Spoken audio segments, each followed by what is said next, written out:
Welcome to Engineering Funda family.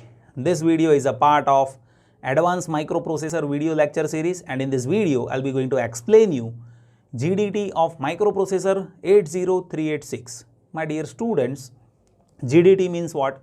Global Descriptor Table. So there will be table, and in that table descriptors will be there, and this table will be GDT as if all these descriptors are specifying global memory area.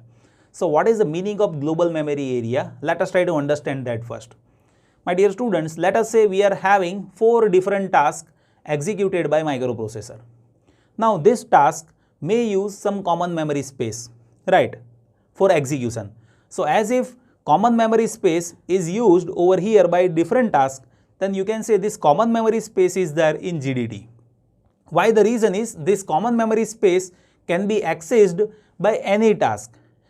But as if these different tasks are using local memory space, so that is there within that task only, that is not shared by other tasks, right? So that memory space will be there in LDT, means local descriptor table. So there can be two different types of memory space, local memory space and global memory space. Global memory space will be used globally by all the tasks, and local memory space that will be used by that given task only. So global memory space that will be specified in GDT, in which different descriptors are there. Those descriptors will specify memory space, right? How it will specify? Let us try to understand that. So my dear students, as I have explained, GDT is global descriptor table. GDT represents global memory area, and that is been shared with all the tasks. Remember this. This memory area which is specified by GDT can be shared with all the tasks, right? And I have already explained that with GDT at max how many descriptors can be there? 8K. 8K means 8192, right? 2 to the power 13 means 8K. So at max 8192, that many number of descriptors can be there inside GDT. And if you see the format of descriptor, then you will be observing it is having size of 64 bits. 64 bits means 8 byte, right? So at max, how much memory will be there inside GDT? For GDT at max, total size will be 8K into 8 bytes, means it will be 64 KB, right? So to store GDT at max with 80386, we need to have 64 KB of memory, right? Now my dear students, you should know how all this memory that is been pointed inside. So for that you will have to understand GDTR register. So this GDTR register that is tracking GDT memory, right? This is GDT table, inside that whatever data is there, that is GDT memory. And this GDTR register that is having 48 bits, right? 32 bits is there for base and 16 bit is there with limit. This base will point out the base address of this GDT. So it will be pointing initial address of this GDT. Initial address of this GDT will be also initial address of this descriptor 0, right? So my dear students, base address that is there of 32 bits, which is there inside GDTR, and here limit will identify tracking of different descriptor, right? So you will be observing descriptor 0 that is having limit which is of 16 bits, and that will be all zeros, right? And as you go upward, descriptor 1 that will be having how much limit? It will be requiring additional 8 bytes. So memory space will be as per 008 hex, right? So descriptor 1 that will be having limit which will be 008 hex.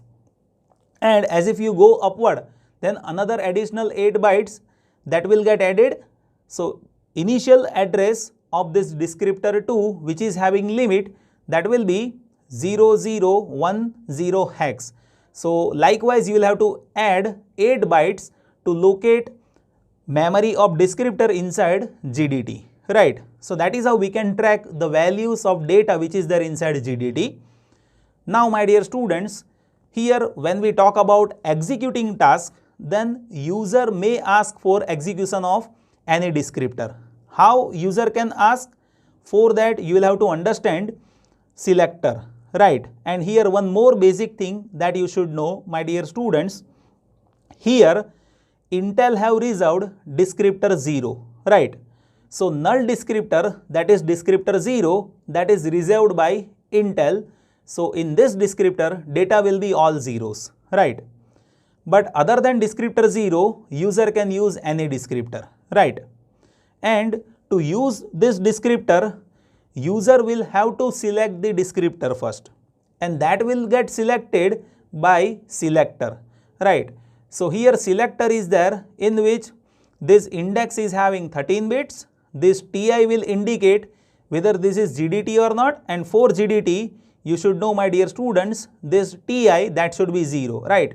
So selector should have table index TI bit, that is 0 for descriptor of GDT. And it also holds requested privilege level. So you see RPL is there, that is a privilege level of user, right? And this index that will identify which descriptor that we are selecting, right? For example, as if we are having index value that is equals to 4, then this selector will select descriptor 4 over here inside GDT, provided TI is equals to 0, right? And RPL that can be defined by user. So here, my dear students, this selector will select descriptor, and descriptor will be having base address inside linear address, right? So base address will be defined by descriptor. Once base address is defined, by adding offset we can track linear address over here. And inside descriptor we also have limit of segment, right? So size of segment and base address of segment that will be defined by descriptor. And with base address, when you add offset address, you can find linear address over here in memory, right?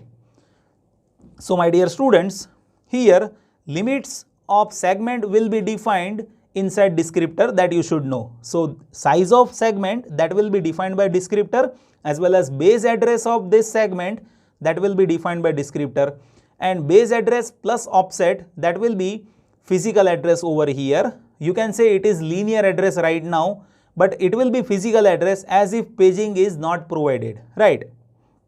If paging is disabled, then this linear address over here that will be physical address, but as if paging is available, in that case after linear address by paging we need to find physical address.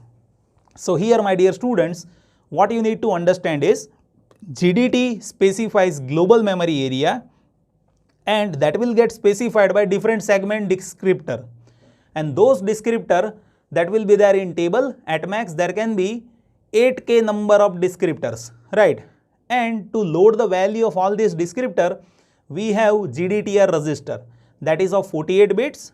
It will be having base address of 32 bits, and limit will identify tracking of the value inside descriptor.